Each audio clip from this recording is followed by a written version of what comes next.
The reactor died with a sound like a long breath leaving a tired body. Sela felt it through the floor before she heard it. A low shudder, then nothing. The hum that had filled the small research ship for 19 days was gone, and in its place came a silence so complete that she could hear her own heartbeat in her ears. She floated near the navigation console, her four-fingered hands gripping the edge to steady herself. The emergency lights flickered on, washing the cabin in a sickly blue. Around her, the rest of the crew began to stir from their stations. 7 Halrin in total. 7 scientists, far from home, drifting through a sector of space that no chart had ever properly named. Captain Darren pushed himself off the rear wall and pulled his way toward the main console. He was old by Halrin standards, his skin gray at the edges, his crest of soft feathers fading to silver. He moved slowly, but his voice was steady when he spoke.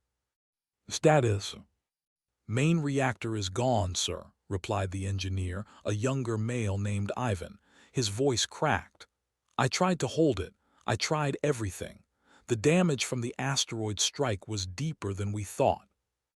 Darren nodded once, calm as stone. "Auxiliary power. 40 hours, maybe less if we keep the heaters running." The bridge fell quiet again. Sela looked at her captain, waiting for him to give an order, any order that would make this feel less like the end. But Darren only stared at the dead console, his eyes far away.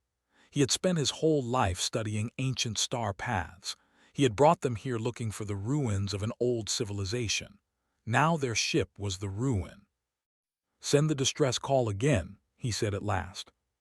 "Sir, we have been sending it for 19 days, Ivan whispered. "No one has answered, no one is coming." "Send it again." Ivan obeyed. The signal went out across the dark, a small voice crying into a vast, empty room. Sela turned back to her own station and began to type. Not coordinates, not data. She was writing a letter to her mother. She did not know if it would ever be read, but the act of writing it made her feel less alone. Hours passed. The cold crept in along the walls. Frost began to form on the inside of the viewport. The crew gathered in the central cabin to share body heat, wrapped in thin survival blankets. Darren sat among them, telling old stories from the home world. Stories about the Great River. Stories about the first ships that ever left the ground. His voice was soft and slow, and the others listened the way children listen to a parent before sleep. On the 20th day, Sela was the one who saw it first. She had taken a shift at the sensor console because she could not sleep.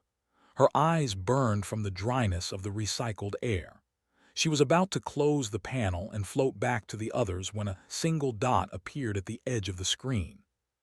She blinked. The dot was still there. She tapped the console. The dot was moving fast. "Captain," she said. Her voice came out thin. She cleared her throat and tried again. "Captain, I have a contact."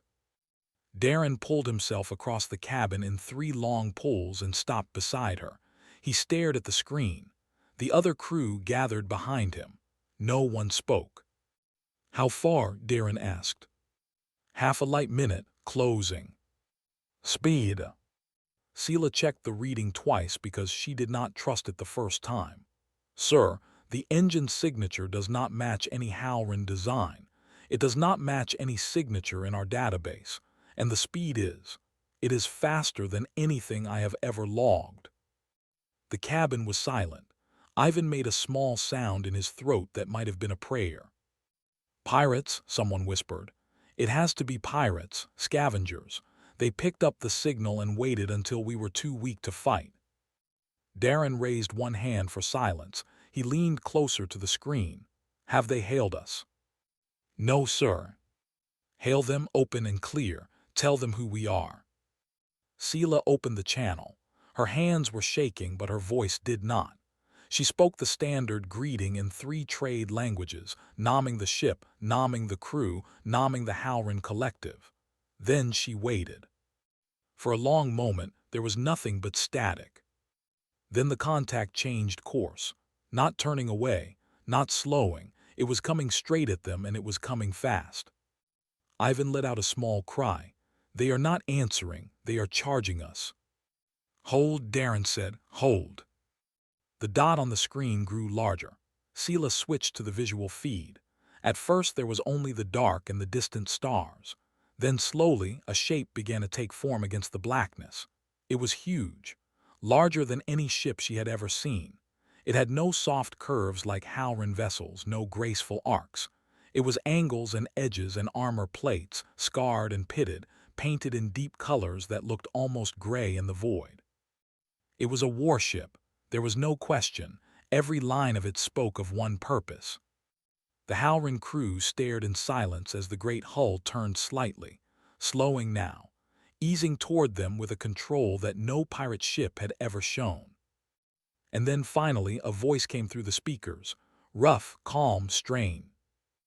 Halrin vessel, this is the cruiser Bastion. Are you the ones who called for help? Darren's old hand tightened on the edge of the console. He looked at his crew. He looked at Sela. He pressed the button to reply. Yes, he said, we are. For a long moment, nothing happened.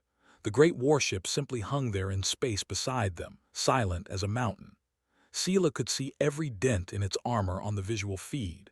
She could see strange symbols painted near the front, half worn away by time and battle. She could even see small lights moving along the outer hull, tiny figures in suits, already at work, already preparing. Then the voice came back through the speakers, the same rough and steady voice as before. Halrin vessel, we are reading your hull breach and your low life support. Stay where you are. We are sending help across. Darren leaned forward. Help, you mean to board us? We mean to fix you, the voice said. There was no anger in it, no impatience, only a kind of practical calm. Open your dock hatch when you see our shuttles. Power down any active weapons. You have my word that no one on this ship will be harmed. Ivan looked at the captain with wide eyes. Sir, we cannot trust them. We do not know what they are. We are out of time, Ivan, Darren said quietly, and out of choices. The dock hatch opened 10 minutes later. 3 small shuttles came across the gap between the 2 ships, moving in a tight formation that looked almost rehearsed. They were small but solid, painted in the same dark colors as the warship. When the first shuttle docked, the seal locked into place with a heavy clang that made the whole Halrin ship tremble. The crew gathered in the central cabin, holding each other for warmth and courage. Sela stood near the back, her recorder already in her hand, set quietly to capture everything. She did not know yet why she felt the need to record. She only knew that whatever was about to happen would matter. The inner door slid open. The first figure stepped through. It was tall, taller than any Halrin. It wore a suit of gray armor that covered it from shoulder to boot, but the helmet was clipped to its belt. The face above the armored collar was strange but not frightening. Pale skin, brown hair tied back, 2 eyes, sharp and clear, that swept across the cabin and counted every Halrin in less than a second. It was a woman, a human woman. The crew had read about humans in old reports, but no Halrin on this ship had ever seen one with their own eyes. I am Captain Vera Hollies of the cruiser Bastion, she said. Her translator made her voice sound a little flat, but the meaning was clear. Who is in charge here? Darren stepped forward, small and gray beside her. I am Captain Darren of the research vessel Threadlight. We thank you for answering our call. Hollies nodded once. She did not bow. She did not smile. She turned and gestured behind her, and more humans came through the door. Some carried tools. Some carried medical kits. 2 of them pushed a large crate on a floating sled. Heaters first, Holly said to her crew, not loudly. Then air scrubbers. Then food and water. Reactor team, follow Petrov to the engine room. The humans split off without a word, moving with the kind of speed that comes from doing something many times before. Within minutes, the cabin was filled with the low hum of portable heaters. Sela felt warmth on her skin for the first time in days, and the feeling was so strong that her eyes filled with tears she could not stop. Ivan was staring at the open crate. Inside were thick blankets, sealed pouches of water, and bars of food wrapped in bright paper. "You brought all this," he said slowly, "on a warship." Hollis looked at him. "Yes. But this is rescue equipment, medical supplies, heaters and rations. You are a military vessel." "We are," she said. "Then why?" Hollis tilted her head slightly, as if the question surprised her. "Because someone might need it. We never leave port without it." Ivan did not know what to say to that. He stood there with a blanket in his hands, looking at her as if she had spoken in a language his translator could not understand. Darren watched it all carefully. He had spent his life studying old cultures, reading their stories, learning how they moved through the world. He could already see something in these humans that did not fit any pattern he knew. They were soldiers. Their ship was built for war. But they walked through his dying vessel like medics in a hospital, fixing what was broken, warming what was cold, asking nothing in return. A human engineer stepped through and spoke to Hollis in a low voice. She listened, then turned back to Darren. "Your reactor core is cracked," she said. "We can patch it well enough to get you home, but it will take 8 hours. In the meantime, I would like to invite some of your crew aboard the Bastion. We have proper food, proper beds, a medical bay if any of you need it." Darren hesitated. He looked at his exhausted crew. He looked at Sela, who had set down her recorder and was staring at the human captain with open wonder. "Some of us will come," he said. Hollis nodded. "Good."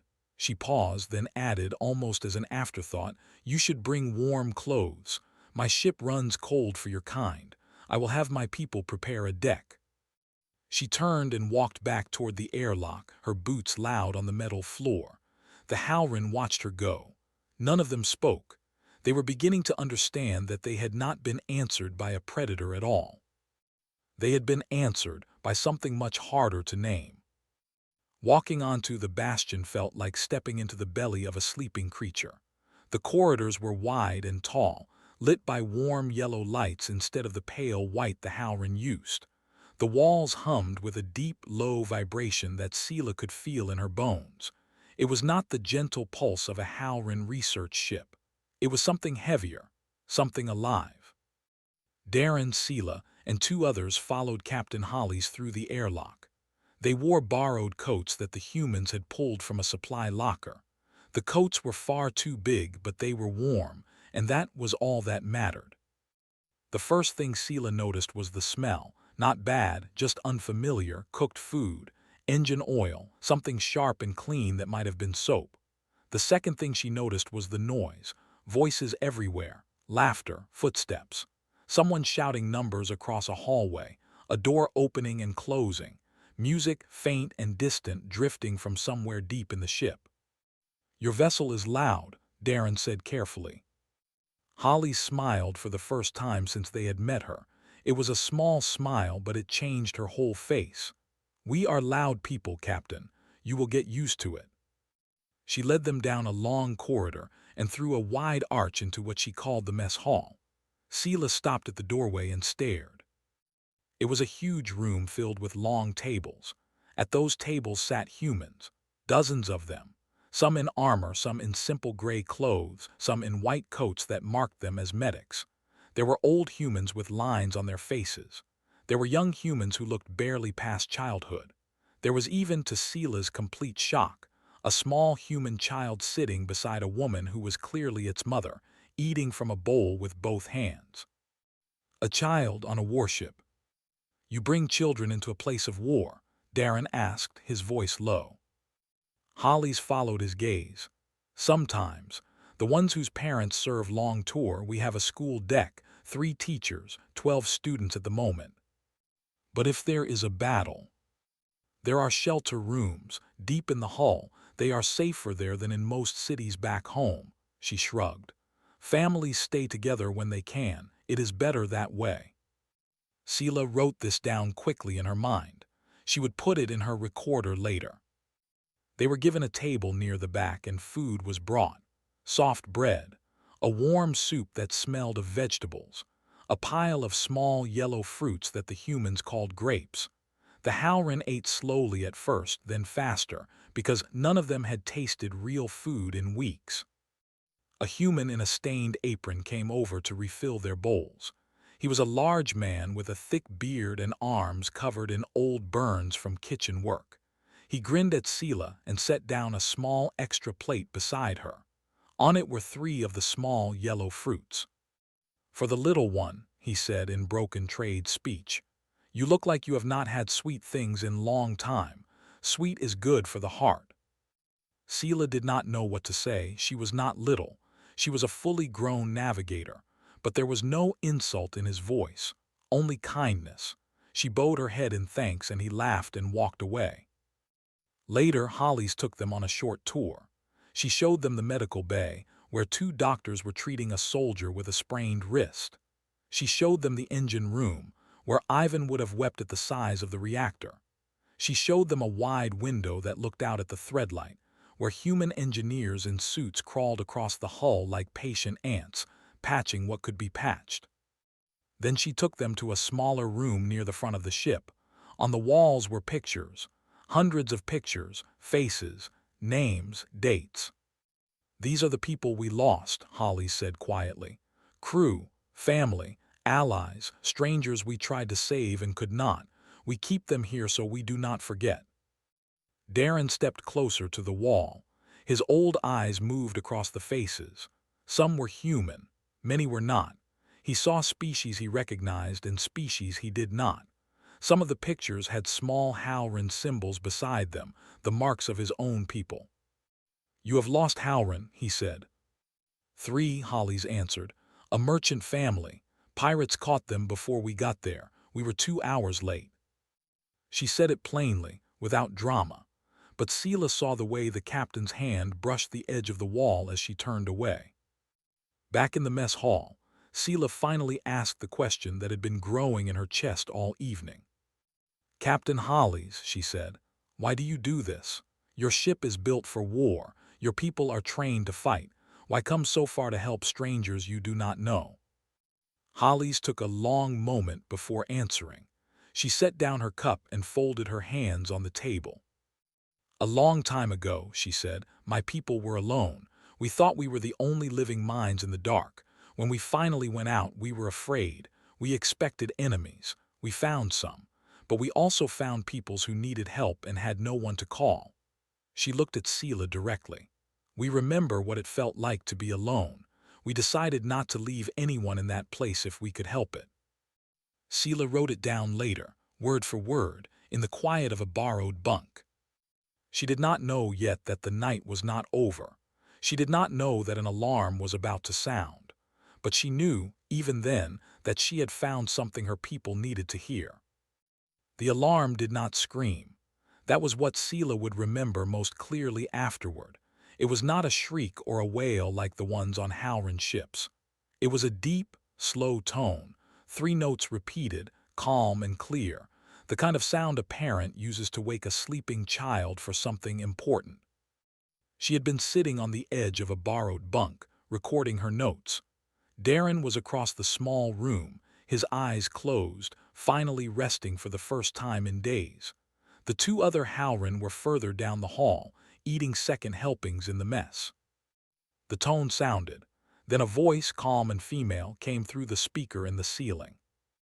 "All hands, battle stations, repeat. All hands, battle stations. 3 contacts inbound, captain to the bridge." Darren's eyes opened. He sat up slowly. Sela stood without thinking and reached for the door. In the corridor outside, the ship had changed. The lights had shifted from warm yellow to a softer red that did not blind the eyes. Humans moved past them in steady streams, not running, not panicking, simply moving. Each one knew exactly where to go. A medic with a kit on her back, an engineer with tools in his hands, a young soldier pulling on the upper half of his armor as he walked, his face still half-eaten by sleep. None of them looked afraid. They looked focused, the way a worker looks when called back to a familiar task. A passing officer noticed the Howren in the doorway and stopped briefly. "Captain Holly says you and your people are welcome on the bridge if you want to watch, or you can go to a shelter deck. Your choice." Darren did not hesitate. The bridge. They were led through 3 corridors and up a wide lift. The doors opened onto a room shaped like a half circle, lit in soft red, lined with stations and screens. Captain Holly stood at the center, no longer in her casual coat. She wore a darker uniform now, her hair tied back tight, her eyes on the main display. "Captain Darren," she said without turning, "I would offer you a seat, but I think you will want to stand." The main screen showed 3 red marks closing in from the dark. The lead ship was already speaking, its hail open on the speakers. The voice that came through was sharp and clicking, like stones tapped together quickly. The translator caught up after a moment. "Human cruiser, this is Captain Hask of the Kreven Free Fleet. You have something that does not belong to you. The Halrin vessel and her crew are claimed property of the Kreven clans by right of distress salvage. Stand down. Withdraw. We have no quarrel with humans today." Darren's whole body went stiff. Sela felt cold all the way to her hands. The Kreven.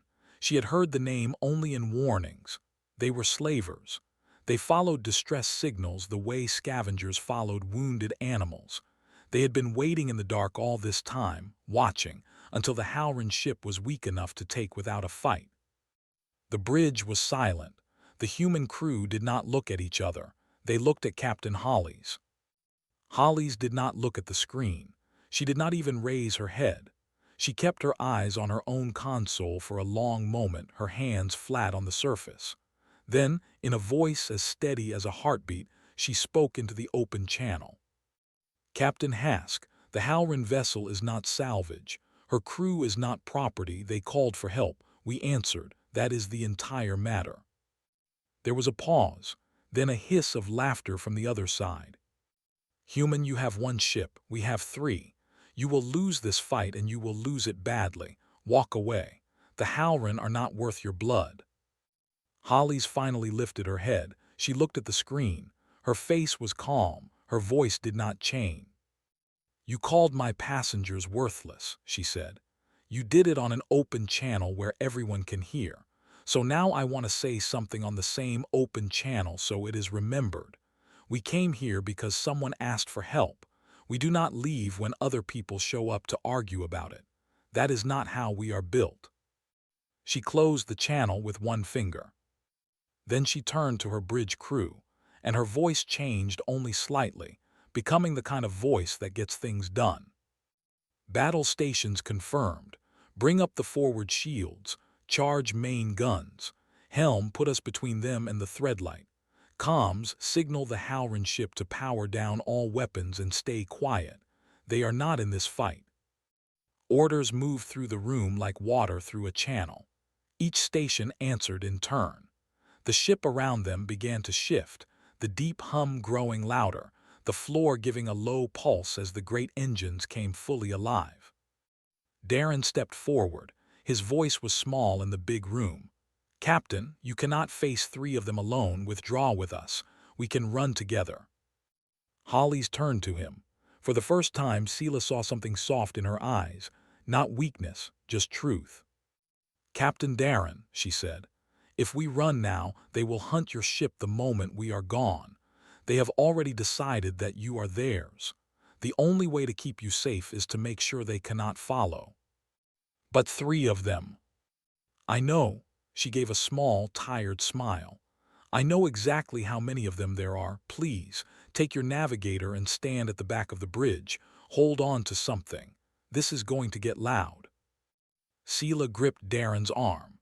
The old captain looked once at the human woman, then nodded slowly and stepped back. On the main screen, the 3 red marks broke formation and began to spread, moving to surround them. The Bastion turned its bruised, battle-scarred face toward them and held its ground. The first shot did not come from the Kreven. It came from the Bastion. Sela did not see it leave the ship, but she felt it. A long, low pulse that ran through the floor and up into her chest like a drumbeat played underwater. On the main screen, a thin line of white light crossed the gap between the warship and the lead Kreven vessel. There was a flash. Then the Kreven shield bloomed red and angry, holding the blow but only just. "First strike registered," a young officer called out. "Their forward shields are down to 70%. "Good," Holly said. "Hit them again before they finish spreading out." The second shot came almost on top of the first. Sela understood then that the humans did not wait. They did not circle. They did not test. The moment the talking ended, the fighting began, and it began with every weapon they had. The lead Kreven ship returned fire. A storm of small, bright shots filled the screen, scattering across the Bastion's shields like a hard rain. The whole warship shook. Sela grabbed the rail behind her. Darren stayed perfectly still, his old face calm, his eyes fixed on the screen. The second Kreven ship was trying to swing wide, looking for the Bastion's flank. The third was diving low, hopping to come up underneath. They moved well. They had clearly done this before. Many smaller ships had probably died to that exact pattern. Hollis watched it all without moving from her spot in the center of the bridge. "Helm," she said quietly. "Burn hard to port.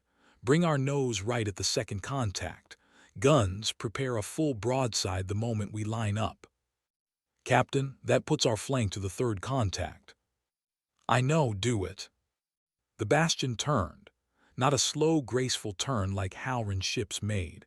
A hard, ugly, violent turn that pressed everyone on the bridge sideways. The engine screamed. The hull groaned. Sela felt herself slammed against the rail and held on with both hands. The Bastion's whole side opened up in fire. Cannons that Sela had not even seen before now revealed themselves in a long line down the warship's hull. The second Kreven ship had no time to react. The broadside caught it head-on, smashing through its shields and tearing chunks off its forward armor. Smoke and air burst from its broken plates. It began to drift, its engines stuttering. "Hit confirmed," the gunner called. "Second contact crippled. They are venting atmosphere." A cheer started to rise on the bridge, but Hollis cut it off with one short gesture. "Not yet, watch the third." The third Kreven ship was already firing into the Bastion's exposed flank. The hits came hard. One section of the bridge sparked and went dark. An officer near the back coughed and clutched her arm where a console had thrown sparks into her sleeve. A medic appeared from nowhere and pulled her aside without anyone giving an order. "Damage report," Holly said. "Flank shields down to 40%. Hull holding, no breaches." "Helm, swing us around, show them our face. Guns, target their engines." The Bastion turned again, slower this time, fighting against its own weight. The third Kreven ship tried to break off, sensing what was coming. It was too late. The Bastion's main guns spoke once, then twice. The first shot took out the Kreven engine block. The second went straight through the body of the ship. It did not explode in a fireball. It simply broke slowly into two long pieces that began to drift apart. Sela looked away. Even slavers were living things. She did not feel joy, only a heavy quiet inside her chest. The lead Kreven ship, the one called Hask, hailed them again. This time the clicking voice was higher, faster, almost shaking. "Humans, stand down. We will leave. We will withdraw. You have made your point." Hollis did not answer. "Did you hear me, human? We are withdrawing. There is no need for more." "You are not withdrawing," Hollis said calmly. "You are turning to run. There is a difference. And you came here to take people who could not fight back. So no, Captain Hask, you do not get to leave just because the fight got hard." The Kreven ship tried to jump. Sela saw the energy signature begin to build on the screen, that slow gather of power before a vessel leaped into the deep. She had seen it many times. It was usually unstoppable once it began. The Bastion fired one more time. The shot was not aimed at the body of the ship. It was aimed at the small, bright point where the jump engine sat. The Kreven vessel shuddered. Its energy gather collapsed. Pieces of it broke loose and tumbled into the dark. It did not explode. It simply stopped, drifting in pieces beaten. The bridge was silent for a long moment. "All three contacts neutralized," the gunner said at last, his voice low. Status check across the ship. Reports came in one by one. Minor injuries, small fires already under control, no deaths. The Bastion had taken a beating, but she was whole. Hollis finally let out a long breath. Her shoulders dropped just a little. She looked tired in a way Sela had not seen before. "Comms," she said. "Hail the Kreven lead. Tell them we will tow the survivors to the nearest neutral station. They will face trial there. No one dies today who does not have to." Darren turned to look at the human captain. There was something on his old face that Sela had never seen before, not in all her years of serving under him. It was the look of a man learning a lesson very late in life. 6 hours after the last shot was fired, the threadlight was alive again. Sela stood in her own small cabin for the first time in days and ran her hand along the wall. The heaters were humming. The lights were a steady, soft white. The reactor in the back of the ship was working at 60%, patched with human metal and human craft, but holding strong. A young human engineer named Reyes had spent the whole morning showing Ivan exactly what they had done and how to keep it stable for the journey home. Ivan had taken notes with a kind of quiet wonder, asking the same questions twice just to be sure. In the corridor outside, Darren was speaking softly with Captain Hollis. The two of them walked slowly, the old Halrin and the tall human, their voices low. Sela could not hear the words, but she could see Darren's posture. He walked like a man who was thinking, not like a man who was leaving. She turned back to her station. Her recorder sat on the console, the small green light blinking steadily. She had filled it. Hours of footage, faces, voices, the mess hall, the wall of the lost, the bridge during the battle, the medics treating Kreven survivors with the same care they had given to their own. She picked up the recorder and held it for a moment. Then she sealed it into a small Halrin memory crystal, the kind her people used to carry their most important records across long journeys. The crystal glowed faintly in her palm. Inside it now was a piece of the truth. She found Hollis at the airlock between the two ships an hour later. The human captain was no longer in her battle uniform. She wore the simple gray coat again, her hair loose now, her sleeves rolled up. She was speaking with one of her engineers, signing off on something on a small screen. When she saw Sela approach, she finished her conversation and turned with a small nod. "Navigator." "Captain Hollis," Sela held out the crystal. "Before we leave, I would like to give you this." Hollis took it gently. She held it up to the light, turning it slowly. "What is it?" "Everything," Sela said quietly. "Everything I saw on your ship, everything you did, everything you said. My people have heard stories about humans for a long time. Most of them are wrong. Some of them are cruel. They will not believe me when I go home, but they will believe this." Hollis looked at the crystal for a long moment. Then she looked at Sela. "You do not need to do this," she said. "We did not help you to be remembered." "I know," Sela said. "That is why I am doing it." Hollis closed her fingers around the crystal. She held it carefully, the way someone holds a small living thing. "I will keep it safe," she said. "I will share it where it matters. You have my word." Sela bowed her head in the Halrin way, slow and deep. Hollis returned the gesture, awkward but honest, copying the motion as best she could. It made Sela smile for the first time in a long while. Darren arrived a few minutes later. He carried nothing in his hands. He stood before the human captain and looked up at her, and for a long moment neither of them spoke. "Captain Hollis," he said at last, "I have studied many peoples in my life. I have written books about lost civilizations and forgotten ways. I thought I understood what kindness was and what war was and how the two could not live in the same place." He paused. "I was wrong. I will spend the rest of my life trying to write that down properly." Holly smiled, small and tired. "You owe us nothing, Captain." "I know. That is the part I cannot stop thinking about." The two captains shook hands in the human way, palms meeting flat. Then Darren turned and walked back through the airlock, and Sela followed. The threadlight pulled away from the Bastion slowly, escorted at a careful distance by the human warship. They traveled together for 2 days through the dark, the great scarred cruiser keeping watch like an older brother walking a younger sister to the edge of a known road. When at last the safe space of Halrin territory appeared on the long-range sensors, the Bastion sent one final signal. "Threadlight, this is Bastion. You are home. Travel well, Bastion out." Then the human warship turned and was gone, slipping back into the deep on a path that no one would track and few would thank her for taking. Darren made his report when they returned. He stood before the council of his people and spoke for 3 hours without stopping. He told them every detail. He played Sela's crystal in the Great Hall. The room was silent for a long time after the last image faded. In the months that followed, the Halrin Collective began to change. Old policies were rewritten. New trade routes were opened. A small Halrin ship was sent, for the first time in history, to the far human station on the rim, carrying a single carved stone as a gift. But the deepest change did not happen in the council chambers.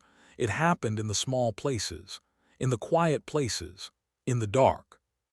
Among the smaller species of the galaxy, the ones who had no fleets and no powerful friends, a message began to spread. It was not loud. It was not official. It moved from ship to ship in whispered words and copied recordings, and old crystal files passed hand to hand. The message was simple. If you are lost, if you are alone, if the dark is closing in and no one else will come, send your signal. Send it open. Send it clear. Do not be afraid. The humans will answer. They always do.